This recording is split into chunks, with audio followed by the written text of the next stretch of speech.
સ્વામિનારાયણં કૃષ્ણં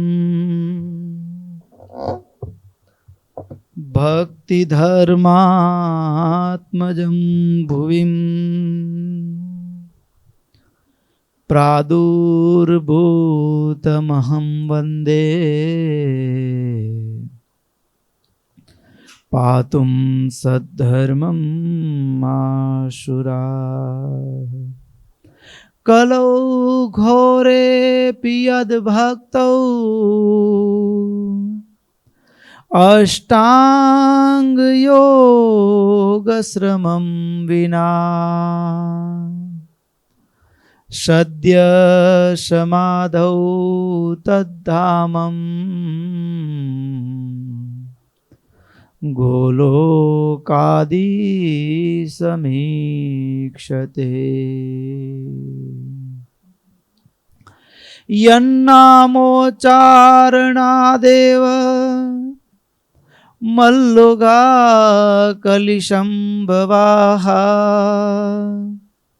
સદ્ય એવ વિનશ્યન્તિ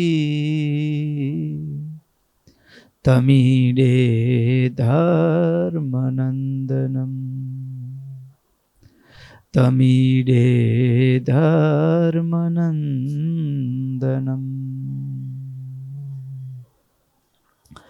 લક્ષ્મીનાથ સમારંભાં નાથયામૂન મધ્યમામ અસ્મદાચાર્ય પર્યંતમ વંદે ગુરુમ પરંપરામ વંદે ગુરુમ પરંપરામ.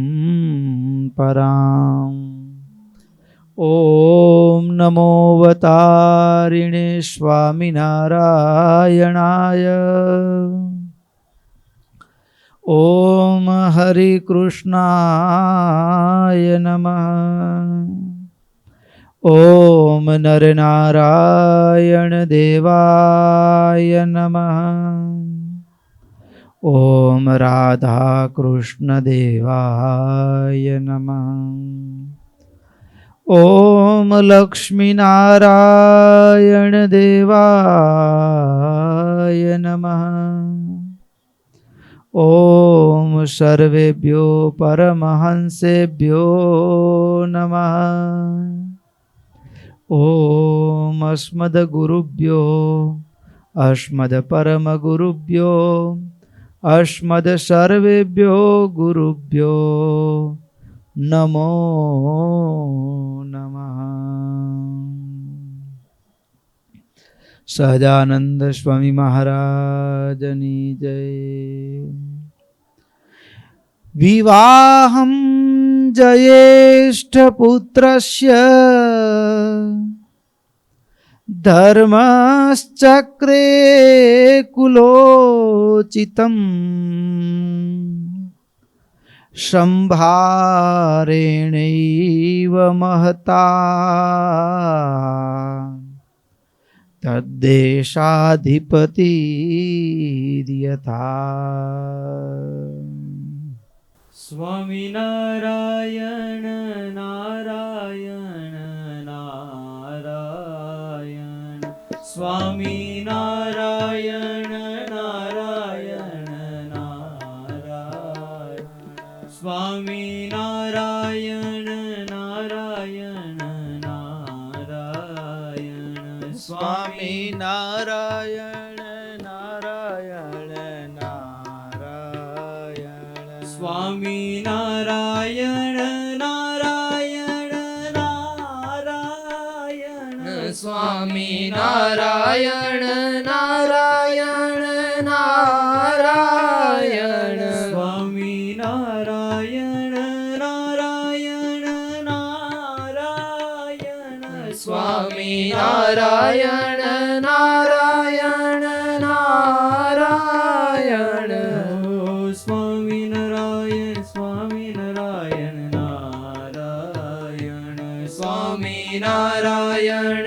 નારાયણ નારાયણ સ્વામી નારાયણ નારાયણ નારાયણ સ્વામી નારાયણ નારાયણ નારાયણ સ્વામી નારાયણ નારાયણ નારાયણ સ્વામી નારાયણ નારાયણ નારાયણ સ્વામી નારાયણ નારાયણ નારાયણ સ્વામી નારાયણ નારાયણ નારાયણ ઓ સ્વામી નારાયણ સ્વામી નારાયણ નારાયણ સ્વામી નારાયણ નારાયણ નારાયણ સ્વામી નારાયણ નારાયણ નારાયણ સ્વામી નારાયણ નારાયણ નારાયણ સ્વામી નારાયણ નારાયણ નારાયણ સ્વામી નારાયણ નારાયણ નારાયણ સ્વામી નારાયણ નારાયણ નારાયણ સ્વામી નારાયણ નારાયણ નારાયણ ઓ સ્વામી નારાયણ સ્વામી નારાયણ નારાયણ સ્વામી નારાયણ નારાયણ નારાયણ સ્વામી નારાયણ નારાયણ નારાયણ સ્વામી નારાયણ નારાયણ નારાયણ સ્વામી નારાયણ નારાયણ નારાયણ સહજાનંદ સ્વામી મહારાજની જય. અદ્ભુત શ્રીમદ સત્સંગે જીવનની ચાલતી જ્ઞાન ભાગીરથી ઉપસ્થિત સર્વે બાળ યુવા વૃદ્ધ સમસ્ત શ્રોતાજનોને સાદર જય સ્વામિનારાયણ.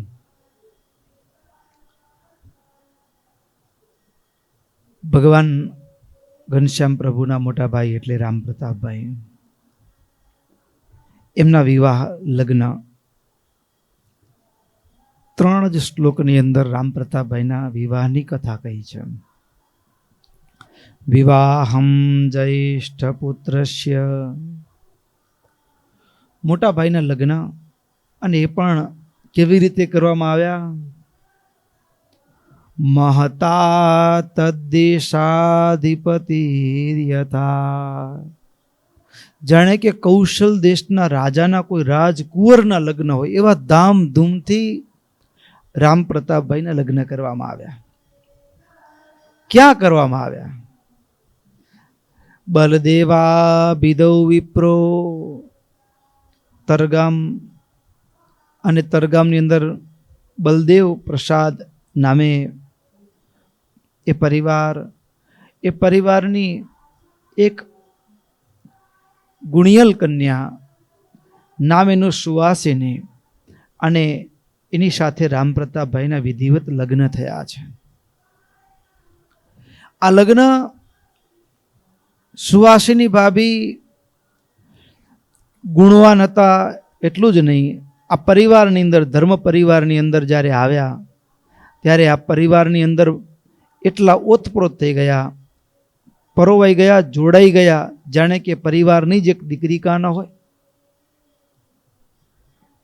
શાસ્ત્રો આપણને ઘણું બધું શીખવી જાય એવું છે.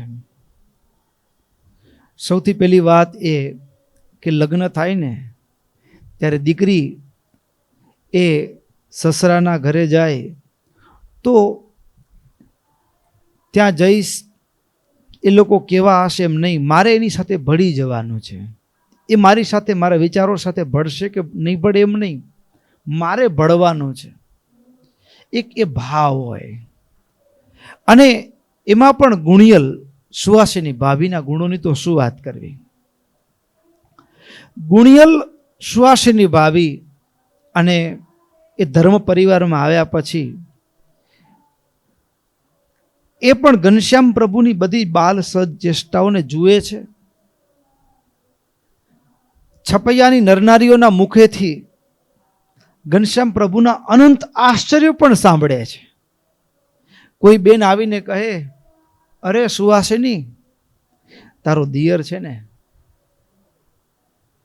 સુવાસિની ભાભી જન્મથી છઠ્ઠા દિવસે જ્યારે કૃત્યાઓનો નાશ થયો એ સમયે સુવાસિની ભાભી શરીરથી હાજર નથી, પણ એ વાત, એ પ્રસંગને જ્યારે એ ગામ લોકો સુવાસિની ભાભીને કથા સંભળાવે ને ત્યારે સુવાસિની ભાભીના શરીરના રૂવાડા ખડા થઈ જાય. આ બધા પ્રસંગો અને એની વચ્ચે સુવાસિની ભાભી આ પરિવારમાં આવ્યા પછી આ પરિવારનો પહેલો ઉત્સવ એટલે ઘનશ્યામ પ્રભુ 1 વર્ષના થયા ત્યારે ઘનશ્યામ પ્રભુનો એ પહેલા વર્ષનો જન્મદિવસની ઉજવણી કરવામાં આવી છે. જન્મદિવસ કેમ ઉજવવો? જન્મદિવસ ઉજવવો કેવી રીતે? આમ તો એવું છે, દુનિયા જે રીતે ઉજવે છે એ એવું લાગે કે દિશા ભટકી હોય. શું કામ? સૌથી પહેલાં કે આપણી આવરદામાંથી ભગવાને આપણને જેટલી જીવનની આવરદા આપી છે એનામાંથી 1 વર્ષ ઓછું થઈ ગયું. તો ખુશી થવાની વાત છે કે દુઃખી થવાની વાત છે? દુઃખી થવાની વાત છે. પણ છતાં આપણે એને ઉજવીએ છીએ. શું કામ? તો એનું કારણ એક રીતે ભગવાનના ભક્તો કે મોટા પુરુષોનો જન્મદિવસ ઉજવવાનું કારણ તો કે એને 1 વર્ષ ભગવાનના સંતો ભક્તોની સેવામાં સાર્થક રીતે વ્યતીત કર્યું એટલે 1 વર્ષ લેખે લાગી ગયું. એટલા માટે એની ઉજવણી કરવામાં આવે છે. જેમ એક ગામની અંદર એક મહાત્મા પસાર થયા તો ગામની બારે આખો એક જાણે કે બુલેટિન હોય ને એવું લખેલું, રામજી કચરા, ઉંમર વર્ષ 3, મંજીભાઈ ઉંમર વર્ષ 7. હવે આવું બધાનું 2, 5, 7, કોઈક 15 વર્ષનો તો 1 જ જણા. એટલે એમ આવું આખું બોર્ડ લાગેલું એટલે સંતને એમ થયું કે આમાં તો ઘરડા દેખાય છે અને અહીંયા તો ઉંમર બધાને લખી છે 2, 4, 5, 7 ને 15 ને, તો શું આ ગામમાં આટલા જ જીવતા હશે? આટલી જ ઉંમર હશે મેક્સિમમ આવરદા, પછી ગુજરી જતા હશે? શું હશે? એટલે સંતે કુતૂહલતાપૂર્વક પૂછ્યું કે મને આ કંઈ લખાણની કંઈ સમજણ ના પડી, એના પાછળનો કંઈ રહસ્ય ભાવ ખરો? એટલે તરત જ ગામના એક સદગ્રસ્ત વડીલે કીધું, સાધુરામ, આ ઉંમર જે લખી છે ને એ ઉંમર શું લખી છે? તો કે 50 વર્ષ જીવ્યા એ મહત્વ નથી, પણ 50 વર્ષમાં 3 વર્ષના દિવસો એવા પસાર થયા કે જેમાં હરિસ્મરણ થયું હોય, ભગવદ સેવા ભાગવત સેવા થઈ હોય. ભગવત સેવા અને ભાગવત સેવા થઈ હોય એટલે વાસ્તવમાં 50 વર્ષની હકીકતમાં જિંદગી જો યથાર્થ રીતે વિતાવી હોય તો 3 જ વર્ષ વિતાવી છે. એટલે એની ઉંમર લખી છે, કોઈની 3 વર્ષ, કોઈની 4 વર્ષ, કોઈની 5, 10, 15 વર્ષ તો 2-4 જણની માંડ હતી. એટલે જિંદગી જીવવી એ મહત્વની નથી, પણ કેવી રીતે જીવવી, જીવન કેવી રીતે પસાર કરવું. તો આપણી આવરદામાંથી 1 વર્ષ ઓછું થયું છે અને એને ઉજવવાનું. તો કેવી રીતે ઉજવણી કરવી એના માટે શાસ્ત્રો શીખવે છે. ઉજવણી કેવી રીતે કરવાની? હવે આપણી પાસે પૈસા લાખ રૂપિયા હતા અને એમાંથી 10,000 ઓછા થઈ ગયા. 10,000 વધે તો ઉજવાય, પણ ઓછા થાય તો ઉજવાય નહીં. પણ હવે ઓછા થયા તો પણ ઉજવાય. શું કામ? તો કે 10,000 હતા એ એવી જગ્યાએ વાપર્યા કે 10ના અનંત ગણા થઈને આવશે તો ઉજવાય. બીજી વસ્તુ, ઉજવવું કેવી રીતે? તો કઈ રીતે ઉજવણી કરીએ તો 10 વપરાયા છે એ પાછું ખાતું સરભર થઈ જાય. 1 વર્ષ આવરદામાંથી ઓછું થયું છે તો પુનઃ એ પાછું ભરપાઈ થાય. એના માટેનો કોઈ ઉપાય ખરો? તો એ ઉજવણીને સાચી રીત કહેવાય. તો એના માટે સુરત મુનિ પ્રતાપસિંહ રાજાને કહે છે, ઘનશ્યામ પ્રભુનો પહેલો જન્મદિવસ કેવી રીતે ઉજવવામાં આવ્યો? દ્વિતીય વર્ષારંભેથ નવમ્યામ તુ મહોત્સવમ હરિપ્રસાદ પુત્રસ્ય કારયામાશ ભૂપતે. ઉત્સવ કર્યો, મોટો મહોત્સવ કર્યો, પહેલો જન્મદિવસ.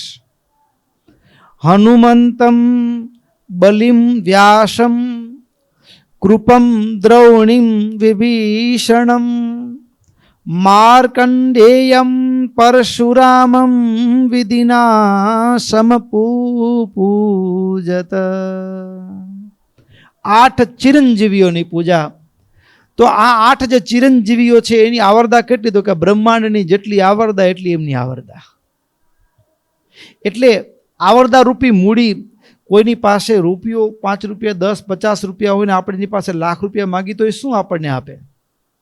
એમ આપણી ઉજવણી કેવી છે? તો કે જે પોતાની કિંમત કે પોતાની આવરદા પોતે કાળ માયાનો કોળિયો છે ને એ આપણને આશીર્વાદ દે કે તું જીવ 1000 સાલ, તું જીવો 1000 સાલ. એ હવે કેવા આશીર્વાદ પડે?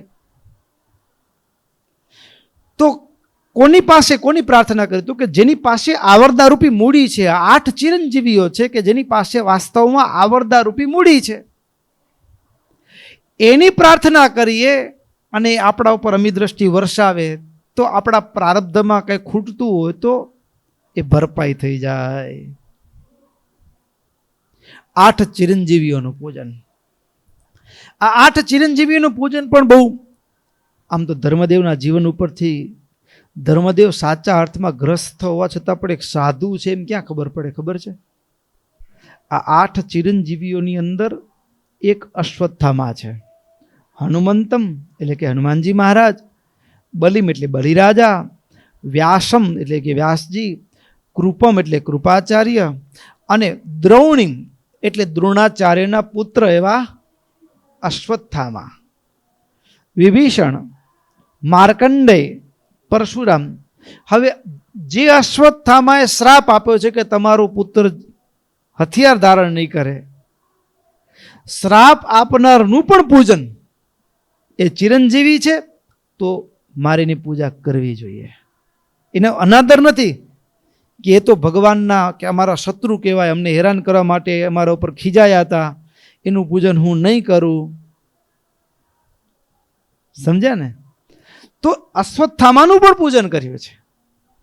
8 ચિરંજીવીઓનું પૂજન કર્યા પછી બીજી વસ્તુ ધ્યાનમાં રાખવાની. શું કરવાનું એના સિવાય? 8 ચિરંજીવીઓનું પૂજન પછી જીવ પ્રાણી માત્રના નાડી પ્રાણ કોના હાથમાં છે? ભગવાનના હાથમાં છે. એટલે પ્રારબ્ધ ખૂટે, આવરદા ખૂટી તો એ કદાચ ભરપાઈ કરવાની ઈચ્છા થાય તો કોણ કરી શકે? તો કે ભગવાન કરી શકે. તો ભગવાનને રાજી કરવા માટે ભગવાનની પૂજા, ભગવાનની પૂજા પછી ભગવાન પાત્રની તારતમ્યતાને અનુસારે ભગવાન જીવ જીવમાં રહ્યા છે, પણ એ પાત્રની તારતમ્યતાના આધારે ભગવાનનો વિશેષ એમાં આવિર્ભાવનું દર્શન, અનુભૂતિ થતી હોય એવા કેટલાક સ્થાનો છે. અને એ વાતને ભાગવતની અંદર પણ કીધું છે, મૂલમ હિ વિષ્ણુર દેવાનામ યત્ર ધર્મ સનાતનઃ તસ્ય ચ બ્રહ્મ ગો વિપ્રા તપો યજ્ઞ સદક્ષિણા. ભગવાન વિશેષપણે ભૂમંડળમાં કયા કયા સ્થાનોમાં રહ્યા છે? તો કે બ્રાહ્મણ, ગાય, બ્રહ્મ એટલે કે પોતે મૂર્તિમાં રહ્યા છે, બ્રહ્મ, ગો, વિપ્ર, તપસ્વી, યજ્ઞ થતા હોય, દક્ષિણાઓ અપાતી હોય, એ બધા સ્થાનોમાં એ ભગવાનનો વિશેષ ત્યાં રહેલો છે ભાવ, વિશેષપણે ભગવાનની ઉપસ્થિતિ હોય છે. તો ધર્મદેવે પણ એ જ કાર્ય કર્યું. તો કે ભગવાનની પૂજા કરવી છે, ભગવાન જેનામાં રહ્યા છે, અખંડ બિરાજમાન છે એવા ભક્તોની, એવા બ્રાહ્મણોની પણ એને જમાડ્યા છે. એટલે બ્રાહ્મણાન ભોજયામાશ હરિભક્તાન સહસ્ત્રશઃ, હજારે હજાર બ્રાહ્મણો, હજારે હજાર ભગવાનના ભક્તોને પણ એ ધર્મદેવે જમાડ્યા છે. એટલું જ નહીં, ગાયોનું પૂજન કર્યું છે. પૂજન કર્યું છે એમ પણ નહીં, ઈપ્સિતૈ શુરશૈ, બ્રાહ્મણોને ઈચ્છા મુજબ ગાયોના દાન આપ્યા, જેટલી જોઈએ એટલી, જેવી જોઈએ એવી. આવી રીતે ભારે ભારે દક્ષિણાઓ, વસ્ત્ર, અલંકારો આપ્યા છે અને જન્મદિવસની ઉજવણી કરી છે. હવે આપણે કેમ ઉજવણી કરી શકીએ એ વાત સમજવા જેવી છે. સૌથી પહેલા કે જો શક્ય હોય, કોઈ એવા પવિત્ર કર્મકાંડને જાણનારા કોઈ બ્રાહ્મણ હોય તો એ 8 ચિરંજીવીઓનું સ્થાપન, પૂજન, એનું અર્ચન, એનો વિધિ બતાવ્યો છે. તો એ પૂજન બ્રાહ્મણ પાસે કરાવવું. બ્રાહ્મણ પાસે પૂજન કરાવ્યાની સાથે બ્રાહ્મણોને, ગાયોને એની પણ પૂજા કરવી, ભગવાનના ભક્તોની પૂજા કરવી, એમને પણ દાન દક્ષિણા ભેટો આપવી. આ પહેલો જન્મદિવસ ઉજવવાનો આપણે પ્રયાસ કરી શકીએ. ઘણીક વખત બ્રાહ્મણની ઉપસ્થિતિ ન હોય, બ્રાહ્મણની ઉપસ્થિતિ ન હોય અને આપણને જન્મદિવસ ઉજવવો છે તો આપણે એ કરી શકીએ કે ઉપસ્થિતિ ન હોય તો 8 ચિરંજીવીઓની અંદર બીજા બધા ચિરંજીવીઓનું પૂજન તો કદાચ આપણને ન આવડે. એક હનુમાનજી મહારાજનું પૂજન આપણને બધાને કદાચ વધુ ના આવડતો તો સમગ્ર ભારત વર્ષની અંદર હનુમાન ચાલીસા ઘણે ભાગે ઘરોઘર કે વ્યક્તિને આવડતી હોય.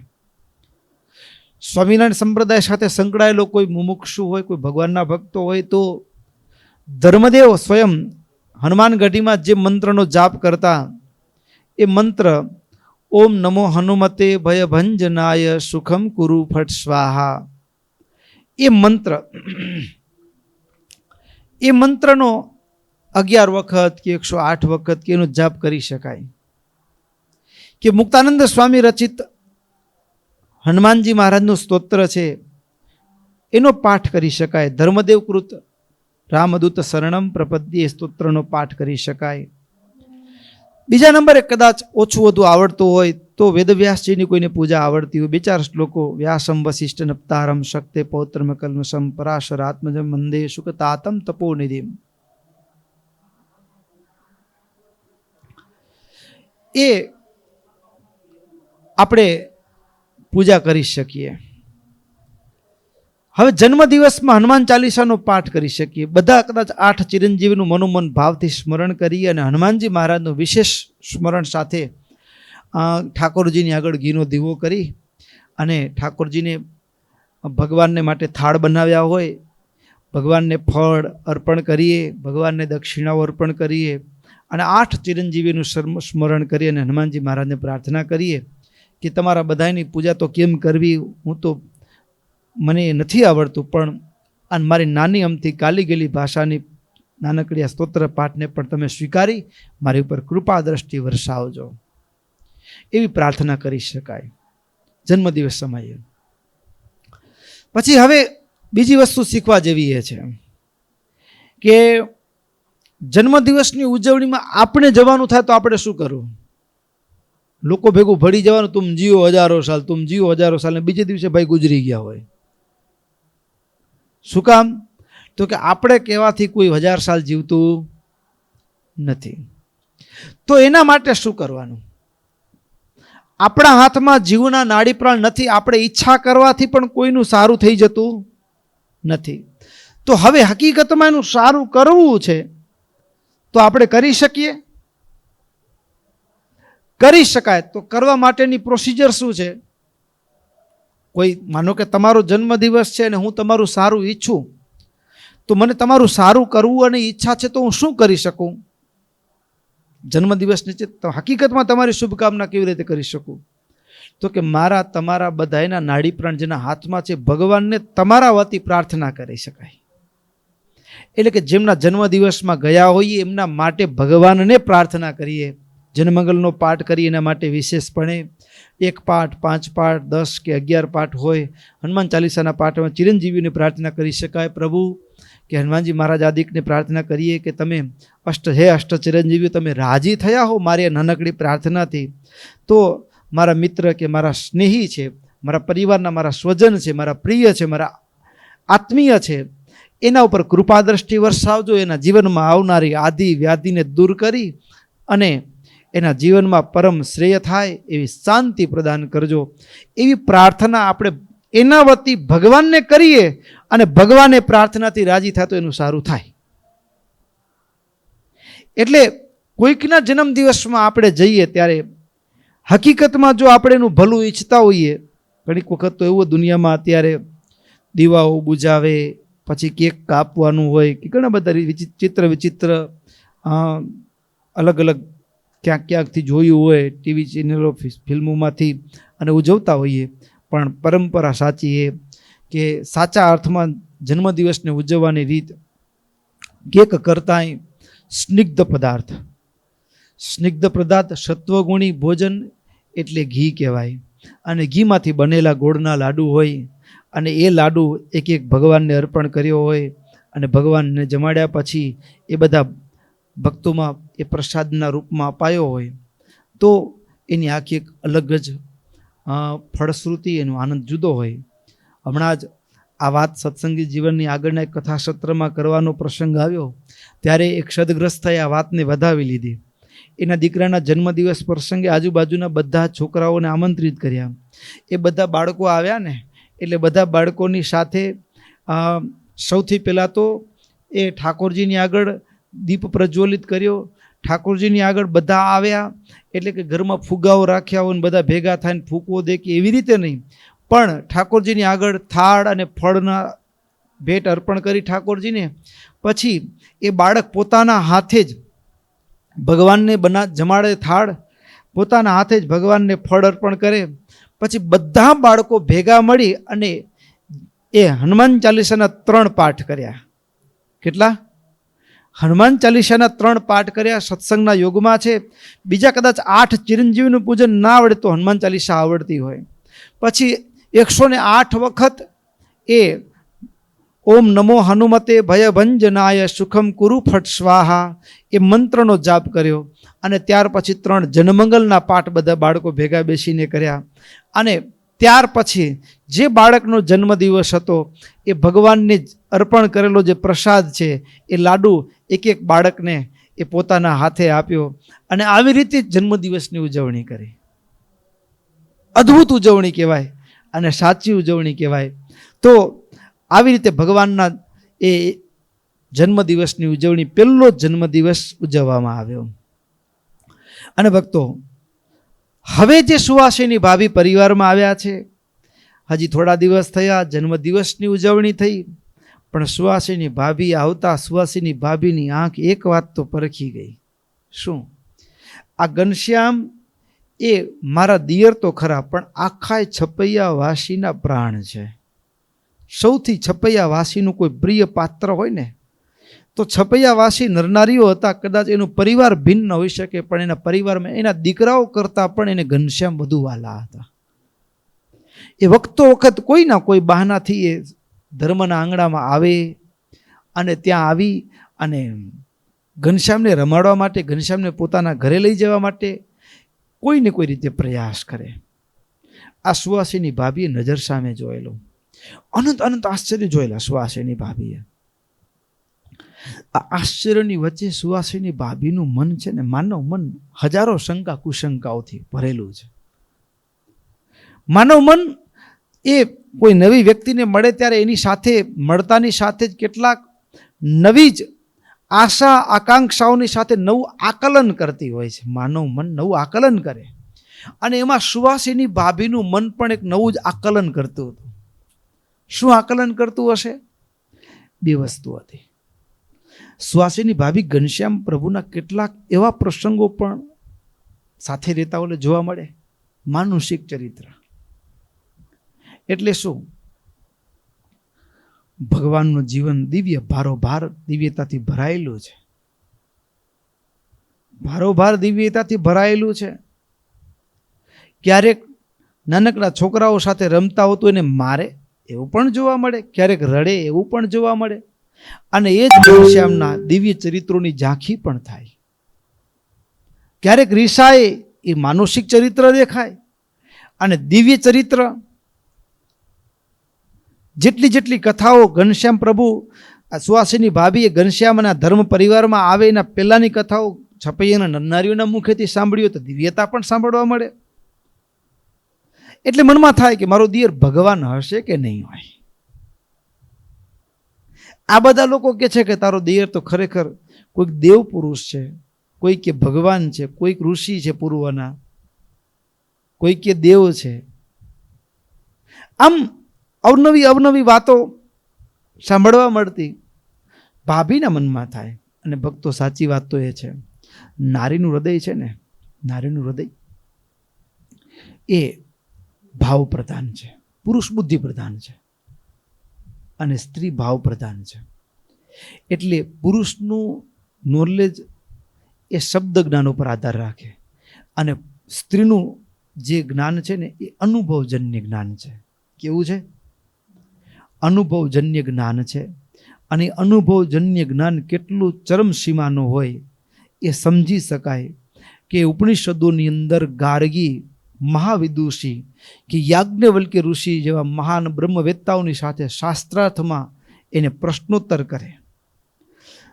યદ્યપિ નારીના દેહમાં જ્યારે હોય સ્ત્રીને વેદ અધ્યયનનો અધિકાર કદાચ નથી, પણ વેદ કાર્ય એ નારી વિના અધૂરું ગણ્યું છે શાસ્ત્રોની અંદર.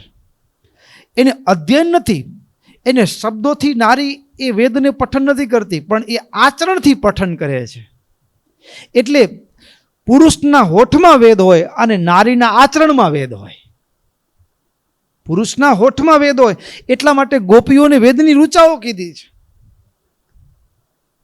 અને એ જ યજ્ઞ કરનારા વિપ્રો હતા, ભગવાનને ન ઓળખી શક્યા અને એ વિપ્ર પત્નીઓ ભગવાનને ઓળખી ગઈ. પુરુષના હોઠમાં જ્ઞાન છે અને નારીના હૈયામાં જ્ઞાન છે. એટલા માટે ગાર્ગી એ યાજ્ઞવલ્ક્ય ઋષિની સાથે શાસ્ત્રાર્થ કરે. સંપ્રદાયનો પ્રસિદ્ધ ઇતિહાસ છે, આગળ કથા આવશે. ભગવાન વરણી વેશે લોઢવા પધારે, લોઢવાના લખુચારણ. અરે 200 ભેંસો હતી. કેટલી? 200 ભેંસોનું ખાડું. અને એનો દીકરો વીરો ભેંસો ચરાવવા જાય અને ભગવાનને એ ભેંસનું ઘાટું કઢિયલ દૂધ અને ઉપરની તર મહારાજને જમાડે. વર્ણિરાજ તમારું શરીર શુક્લકડી છે. રામાનંદ સ્વામીને આત્માનંદ સ્વામીની સેવા કરેલી. અને એ લખુચારણ મહારાજની સામે શાસ્ત્રાર્થ, વર્ણિના વેશમાં ભગવાનની સામે શાસ્ત્રાર્થ કર્યો. તો સુવાસિની ભાભી એ હૈયાથી ઘણીક વખત એમ થાય કે ભગવાન હશે કે નહીં હોય. અને એમાંય શંકાનો દોર એટલે એક દિવસ તો વરસતો વરસાદ અને ભગવાન ભીંજાતા ભીંજાતા હા, કપડાં પગ બધું કાદવવાળું અને ભીંજાતા ભીંજાતા ભગવાન દોડતા દોડતા આવી અને ગંગાજળીય કૂવા પાસે નાનકડો ઓટલો પરથાર, ઓટલા ગંગા કૂવાના પરથાર ઉપર બેઠા અને સાદ કરે, ભાભી ભાભી મને પગ દોડાવો, મને પગ દોડાવો. આમ સાદ કરે. ભાભી ઘરમાંથી આવે અને ઘનશ્યામ પ્રભુના પગ દોડાવે, કારણ કે મનમાં શંકા છે ને મારો દિયર ભગવાન છે કે નહીં. એટલે ભગવાન તો ઘટઘટનો યામી અંતર્યામી ભક્તો, જ્યારે ભગવાન પ્રત્યે ખાલી સાચો ભાવ થાય ને તો સામેથી ભગવાન પોતાની ઓળખ પોતે આપે.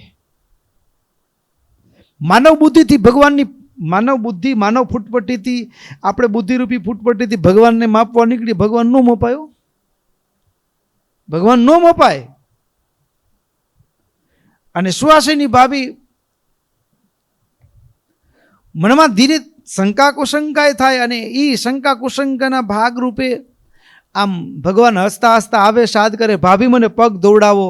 અને એ કાદવવાળા એ ગારાવાળા પગને જ્યારે ભાભી ધોવા લાગે અને એમ દબાવીને ધોવે અને એમાં તળિયાનો ભાગમાં જરા માટી ચોટેલીઓને દબાવે જોરથી, આ ભાભી ત્યાં દુખે છે. અને ભાભીને એમ કે કાંટો વાગ્યો છે, કોઈ પથ્થર વાગ્યો છે મારા દિયરને. પગ લાંબો કરી અને જે અધરથી આમ જુએ ને ધીમેકથી રહીને, અને તે અંતર્યામી ભગવાન એ ભાભીને 16 ચિહ્નના દર્શન કરાવે. ચરણમાં 16 ચિહ્નના દર્શન કરાવે અને ભાભીનું હૈયું વિંધાઈ જાય. ભાભીને 16 ચિહ્નના દર્શન થતાની સાથે જ એમ થાય કે કથામાં સાંભળેલું ભગવાન જ્યારે સાક્ષાત પુરુષોત્તમ નારાયણ પૃથ્વી ઉપર જન્મ ધારણ કરે ને, ભગવાનના ચરણમાં 16 ચિહ્ન હોય. ભગવાનના ચરણમાં 16 ચિહ્નો હોય એ વાત તો સાચી. મનમાં ગાંઠ પડી કે ભગવાન છે મારા દિયર. તે વળી બીજું દિવસે એવું કંઈક ચરિત્રને ભગવાન ઘરમાં ખીજાયા અને રીસાયા. આગળના દિવસે માંડ ભગવાનના ચરણના 16 ચિહ્નને જોઈ હૈયામાં ગાંઠ પાડી કે મારા દિયર ભગવાન છે. અને બીજે દિવસે ભગવાન એ ગાયોની ગમાણમાં ગોવિંદ સંતાણા, ગાયોની ગમાણમાં ગોવિંદ સંતાણા. બીજે દિવસે તો ભગવાન રીસાયા અને ખેતરમાં ચીબડી લેવાનું, નીંદવા જવાનું થયું, ઘાસ નીંદવાનું હોય, ભગવાન ચીબડા નીંદે. હવે કેમ આને ભગવાન સમજવા? પણ એના ચરિત્રમાં ભારોભાર દિવ્યતા તો છે, પણ માનવ બુદ્ધિ ક્યારેક ટૂંકી પડે, મનમાં મૂંઝવણ થાય. અને ત્યારે એક વખત એ ભાભીની મૂંઝવણ, ભાભી પોતે જ નક્કી કર્યું કે હું કંઈ નક્કી નથી કરી શકતી. અને એમાં એ જાંબુની બરાબર સિઝન આવેલી, જાંબુ પાકેલા. ભાભી એ ઘરમાં ઊભા ઊભા મનસૂબો કરે, સંકલ્પ કરે, જો મારા દિયર ભગવાન હોય ને તો આ અવસર આવો પરિવારમાં જેના દિયર ભગવાન હોય આવો યોગ કોને મળે? અને ભગવાન હોય અને હું એની સેવા કરવાનું ચૂકી જઈશ તો આ દુનિયામાં મારાથી અભાગ્યો કોઈ કહેવાય નહીં. શું કામ? શું કામ? આ તો કોના જેવી વાત છે ખબર છે? ખિસ્સામાં પારસમણી પડી છે, ચિંતામણી પડી છે, અને કોઈકની આગળ જઈને ભીખ માગે, જમવાનું દેને, દે દે રે માય, દે દે રે માય, દે દે રે. અનંત કોટી બ્રહ્માંડનું નિયંતા એના આંગણામાં રમે છે, એની સાથે જ એના દિયરના રૂપમાં ભગવાન રહ્યા છે. અને આપણે ભગવાનને શોધવા માટે બહાર જવાનું. આવી ભૂલ ન થઈ જાય એના માટે ભાભી મનોમન સંકલ્પ કરતા હતા. અને સંકલ્પમાંથી એક ગાંઠ પાડી દીધી કે આજે નક્કી કરી લેવું છે, શું જો મારા દિયર ભગવાન હોય તો એક જીવનનો ક્રમ બનાવવો છે. એ જાગે એના પહેલાં જાગવું, એ સૂવે એને સુવાડીને પછી સૂવું, એને જમાડીને જમવું, એ પાણી પીવે પછી મારે પાણી પીવું. અરે એના જીવનમાં એનું જ સ્મરણ, એનું જ ધ્યાન, એનું જ ભજન એ કરી લેવું.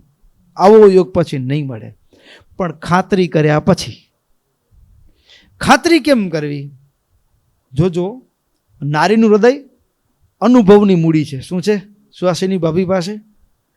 અનુભવની મૂડી છે. અને અનુભવની મૂડીમાંથી જેમ આપણે કહીએ ને કે તિજોરીમાંથી 5 સોનામોર કાઢે અને પછી બજારમાંથી માલ લેવા જાય, એમ ભાભીએ પોતાની અનુભવની મૂડીમાંથી 5 વસ્તુ એને હાથમાં લીધી. અને 5 વસ્તુ એટલે 5 જાંબુ. અને 5 જાંબુ એક છાબડીમાં લઈ અને ભાભી એને સિક્કામાં છાબડીમાં લઈ અને જૂના જમાનામાં અભેરાઈ જેવું હોય, પછી ઉપર સળિયાથી ઉપરના જે મેળીની જે આડી હોય ને એનામાં અધર લટકતો એક પાટ મૂક્યો હોય, જેના કારણે એમાં કોઈ જીવજંતુ ન ચડે અને સુરક્ષિત રહે. પશુ પક્ષી બિલાડી આદિ ઘરમાં આવી જાય ઉંદરથી તો બધેથી સુરક્ષિત રહે. તો એવી રીતે એવી જગ્યાએ એ છાબડીને મૂકી કે જ્યાં ઘનશ્યામ પ્રભુનો સ્પર્શ ન કરી શકે સીધા રૂપમાં. અને શરત શું? મનોમન સંકલ્પ શું? તો કે 5 જાંબુની 5 સોનામોર થઈ જાય. આવો સંકલ્પ શું કામ કર્યો હશે? તો કે ભગવાન છે, અને ભગવાન હોય તો એ તો કાળમાયાના નિયંતા હોય, પ્રકૃતિ એને આધીન હોય. આપણે પ્રકૃતિને આધીન છીએ અત્યારે, પણ ભગવાનને પ્રકૃતિ આધીન છે.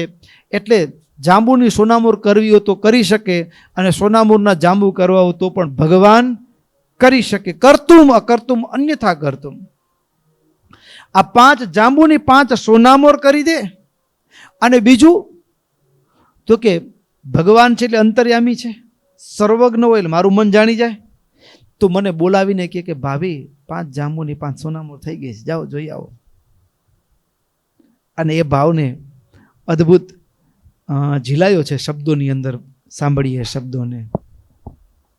સુવાસીની ધારે મન આમ રખે ભગવાન હોય શ્યામ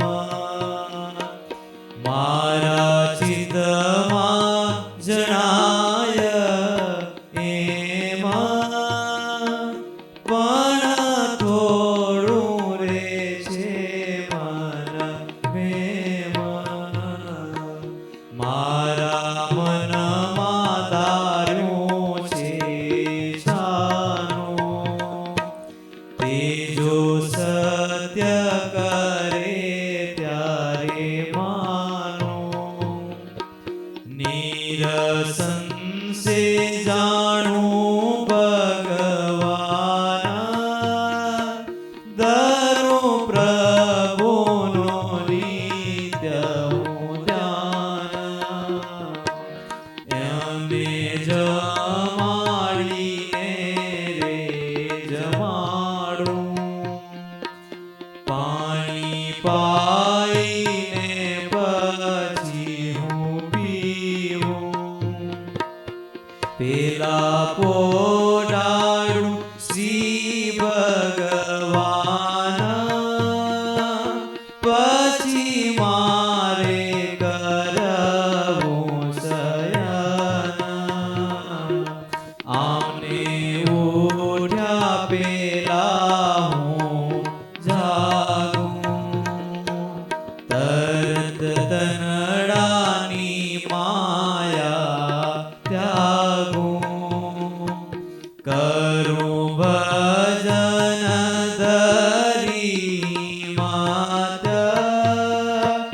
પણ સંકલ્પ જો કરે સત્ય જાંબુડાના પડ પાંચ મોગું છૂટો બલીમાં સાચ તો બલી સિકા પર ધરું છું એવો વિચાર મન કરું છું પાંચ જાંબુ જો કરે મોર તો પ્રભુ સાચા ધર્મ કિશોર